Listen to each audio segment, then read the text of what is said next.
So we are less than a month away from the Rise of Skywalker. And after that, they fly now clip, I'm really, really, really, really worried. So, unlike Jar Jar Abrams and Kathleen Kennedy, I actually care about what I have to say, so I wrote it down. They just kind of, you know, wing it a little bit. So, recently, I was watching the original movies of the original Star Wars trilogy. I got them from Christmas back in the 90s, before Lucas made his special edition changes. They were on video, and can you believe it? I still have a working VCR. It's hard to believe. I had to go back and watch the originals in order to remember why I first fell in love with Star Wars as a kid. The prequels were a mess, except I liked Revenge of the Sith. And this new trilogy is turning into a real turd that is circling the toilet, about to disappear, hopefully for a generation. With the recent clip that was released by Disney, the They Fly Now, that has already become a meme, and it's just horrible, The Last Jedi. So I had to go back to a more simple time when Star Wars filled my young heart with joy. In the age of Marvel, I can see how Disney is trying to copy that magical formula that has made the Marvel movies so great. But the horrible comedy they are trying to insert into the Star Wars movies just doesn't fit. Think about The Last Jedi. The comedy of the new trilogy only makes you cringe. When I was rewatching the original trilogy, I noticed that there was comedy in it as well. But it was not comedy for the sake of comedy. It was more situational. And what I mean by this is that the comedy comes from the characters' personalities. But it's not forced the way the producers think it should be. They say, hey, we need to make this part funny. We need to insert a joke every 22 minutes or whatever. So, if you go back and watch the original Star Wars, there really is no comedy until you get the droids to the surface of Tatooine. But even then, the comedy there is situational and not over the top. C-3PO, he argues with R2-D2, calls him some names, kicks him when they have a disagreement about which direction to go. It's funny, but it's light.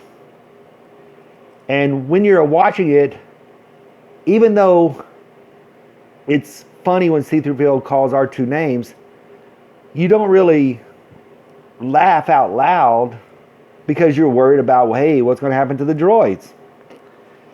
Then, when R2-D2 is shot by the Jawas as he's walking through the little canyon, he makes these weird noises and then he goes, boom, and falls down. And that's funny too. But it's a moment that breaks the tension because before that, he's going through the little canyon, he's making the little worried noises, we see little glimpses of the Jawas, and then boom, the Jawa jumps out. So it helps to break the tension and allows the audience to breathe a sigh of relief. It's not forced. The next comedic moment in Star Wars does not come again until after Han Solo kills Greedo, and he tosses the shopkeeper the coin and says, "Sorry about the mess." This is both funny and cool. This moment so defines Han's character. He's a smooth badass. The next moment of comedy comes when Luke is trying to convince Han to save the princess once they are on the Death Star. And again, this goes to Han's character. He's a money-hungry bad boy. He only looks out for himself. It is not comedy for the sake of comedy. It defines his character. It's actually telling the audience who he really is. It's building up his character. Luke's as well. So,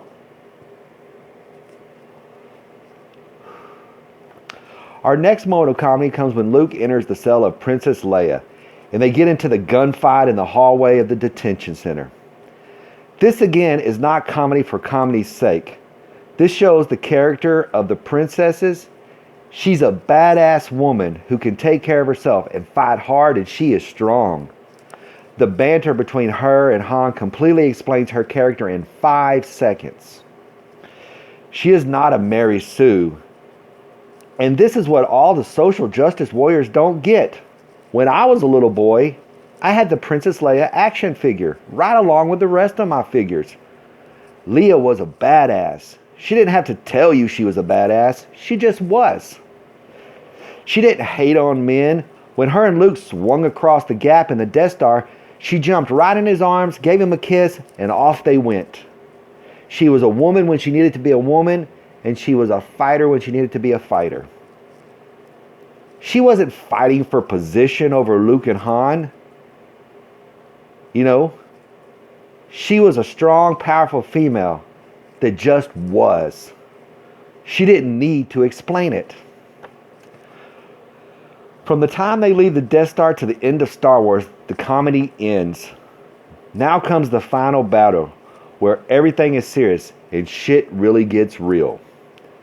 There's no forced comedy. There's a threat, and it's a serious time. By the time we get to Empire, even though this movie is considered the darkest of the trilogies, I think it has the most comedy. From the "laugh it up, fuzzball" line to the constant banter between Han and C-3PO as they try to escape the Empire in the asteroid field. Don't tell me the odds.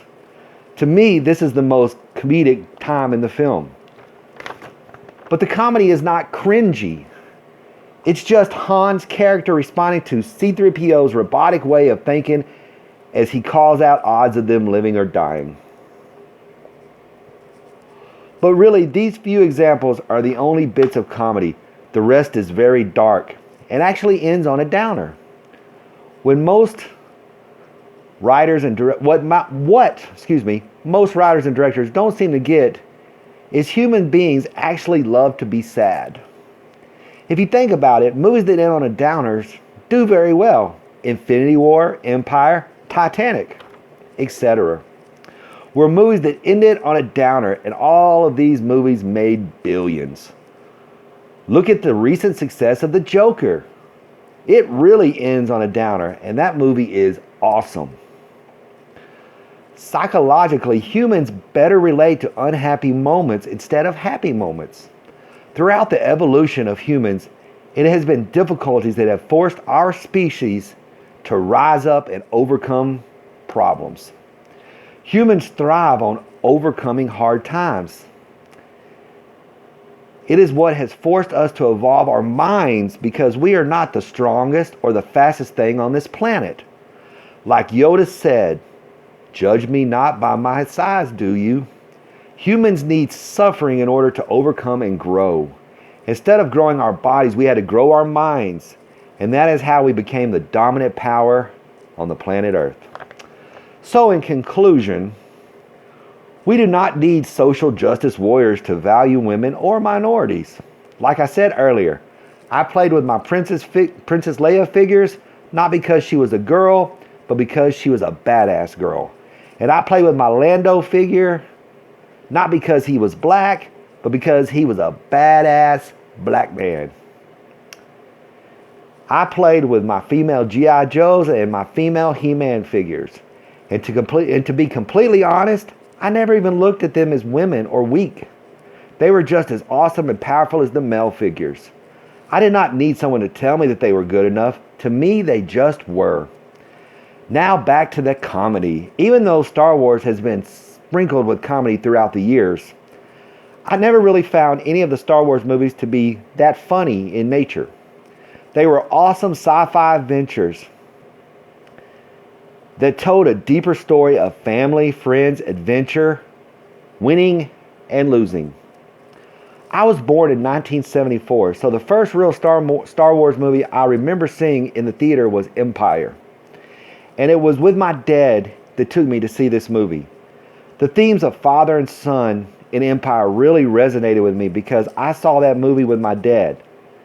Today, people may refer to me as toxic because I hated The Last Jedi. But I'm not toxic.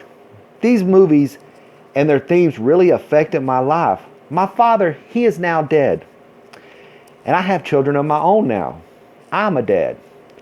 Luke in The Last Jedi would not have become a hermit after the sacrifice his father made in order to save him. Luke would have went on after his father died just as I did, learning from the mistakes my father made and building upon the things he done right. So, this is why I hated The Last Jedi. It was because that movie betrayed all the original movies had taught me. They taught me to never give up, believe in your friends, honor, duty, and that we are luminous beings, not just this crude matter. These movies forgot that to the fans, these movies affect our lives on different levels. Even to this day, when I watch Empire, I think of my dad. And that particular scene when Darth Vader reaches out to Luke and says, "Join me and we will rule the galaxy as father and son." I loved my dad very much. And if that was me and my dad, I probably would have joined him. But Luke was a hero because even though being with his father would have been good to him and made him happy because he loved him, he put aside his own feelings for the sake of the galaxy and his friends. He sacrificed his own happiness for others. He was a true hero, altruistic and strong. I can never be Luke, but I could aspire to the lessons he taught me by his powerful actions. So, this is David, Zoe Zizzles. Make sure you like and subscribe. Thank you. Have a great day. Bye.